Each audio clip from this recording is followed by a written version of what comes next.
Tu é trevo de 4 folhas, é manhã de domingo à toa, conversa rara e boa, pedaço de sonho que faz meu querer acordar pra vida.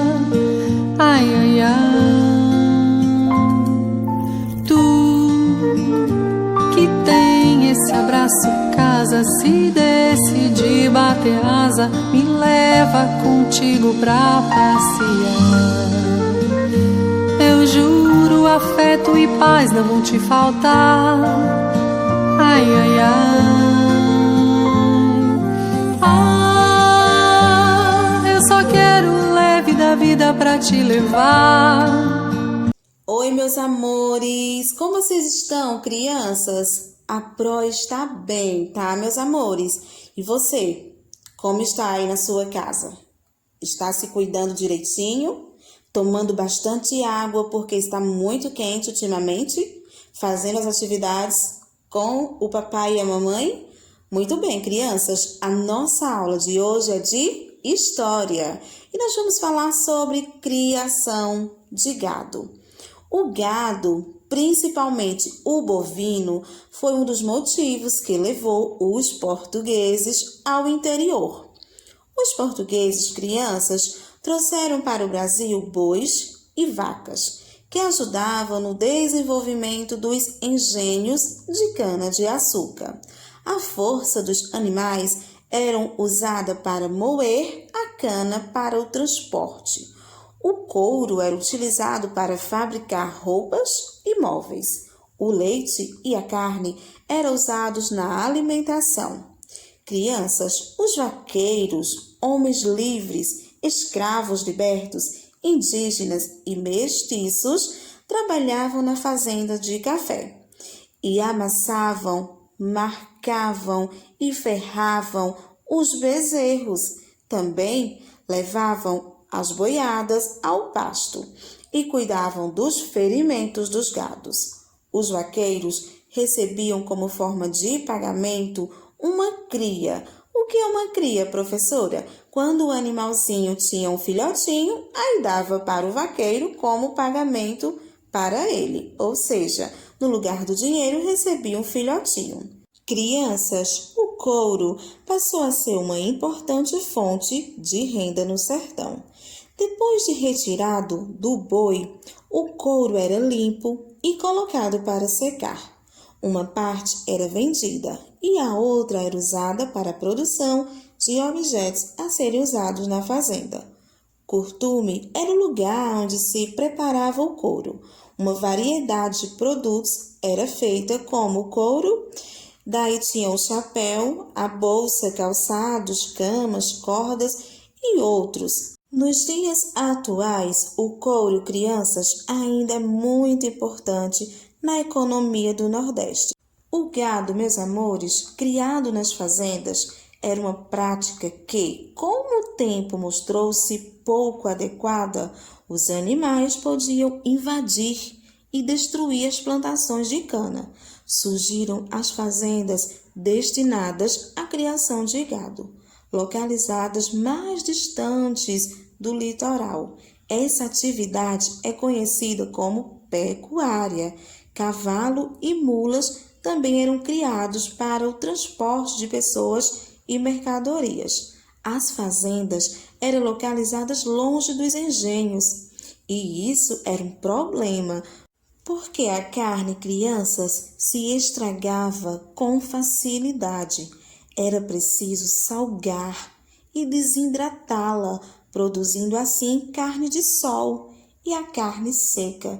Por isso que atualmente nós temos a famosa carne de sol e a carne seca, porque há muito tempo atrás não era como hoje, que tinha as indústrias para armazenar as carnes. As carnes eram levadas e trazidas através dos nossos bois, cavalos e mulas. E como eram longe os lugares, as cidades, daí as carnes ficavam estragadas. E para não se estragar, eles colocavam uma quantidade enorme de sal. Daí surgiu a carne de sol. A carne seca é porque colocavam para secar, para que não apodrecesse. Então, meus amores, a criação de gado ajudou bastante na expansão do nosso território, pois várias fazendas foram surgindo no interior e no abastecimento das cidades litorâneas e da região das minas. O transporte também da carne era tradição naquela época. Os animais levavam e traziam as carnes de sol e a carne seca para todo o litoral. Então, galerinha, vamos relembrar. Os portugueses trouxeram para o Brasil bois e vacas, que ajudaram no desenvolvimento dos engenhos e de cana-de-açúcar. A partilha era uma forma de quê? De pagamento que os vaqueiros tinham naquela época. Crianças, o que era feito com o couro que era retirado do boi? Era limpo e colocado para secar. Os animais moíam a cana e serviam como transporte. O couro era utilizado para fabricar roupas e o leite e a carne era usado na alimentação. Então, a fonte de renda daquela época era especificamente do couro. O couro era levado para o curtume e de lá era limpo e daí eram fabricadas várias peças, como calçados, cintos, bolsas e outros. Então, crianças, qual era a função dos vaqueiros na fazenda de café? Eles amassavam e marcavam os animais. Eles também, crianças, cuidavam dos ferimentos dos animais. Levavam a boiada para o pasto, ou seja, para alimentá-los. Agora, meus amores, vamos falar do período republicano.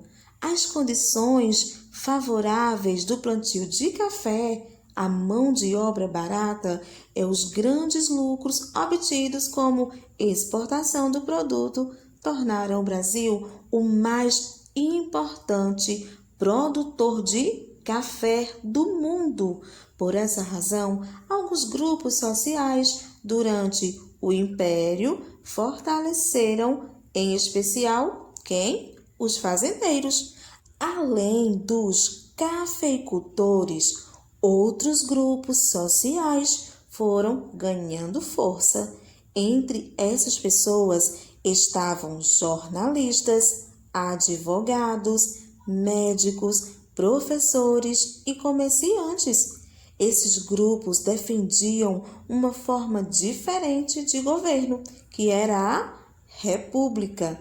O período republicano teve início, crianças, em 1889, quando as Forças Armadas, comandadas pelo Marechal Deodoro da Fonseca, derrubaram a monarquia.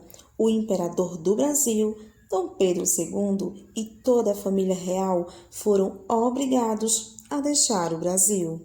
Então, crianças, durante 67 anos, o Brasil viveu em um regime de monarquia com os imperadores Dom Pedro I e Dom Pedro II. Na monarquia, o trono passa de pai para filho, ou seja, quando o rei sai, seu herdeiro é o filho ou a filha que tem por direito de assumir o trono. Assim, a herdeira do império deveria ser a princesa Isabel. Não fosse o fato da proclamação da República, grande parte do povo estava descontente com os últimos anos do Segundo Império. Isso contribuiu para o movimento republicano, que se alastrou em todo o território nacional contra a monarquia. O movimento não parava de crescer.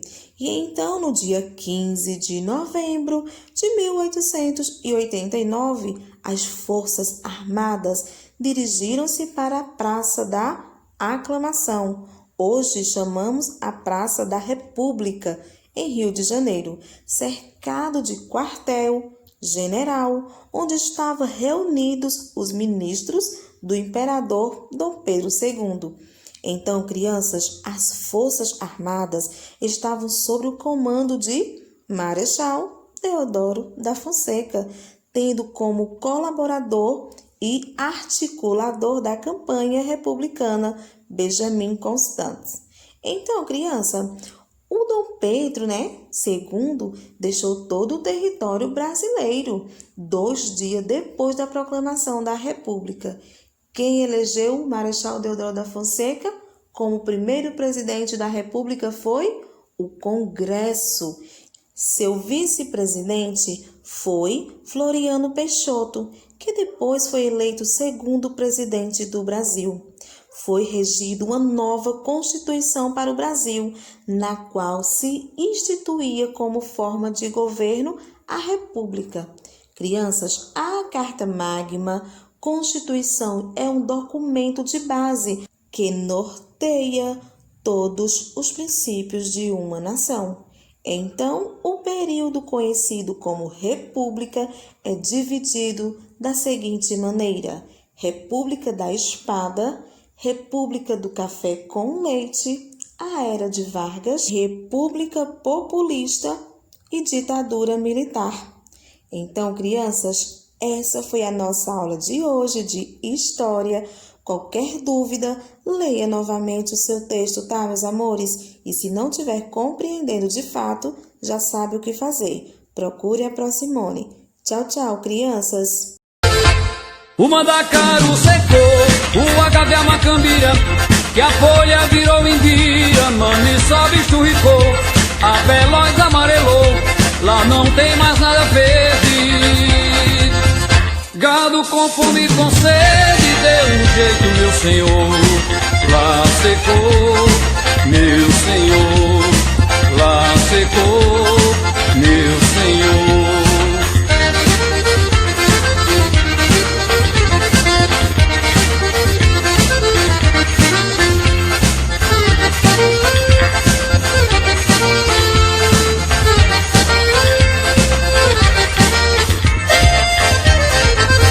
Bahia de todos os santos, Pernambuco e Siridó, em muito e muitos outros cantos, Ceará e Maceió, é a seca nordestina.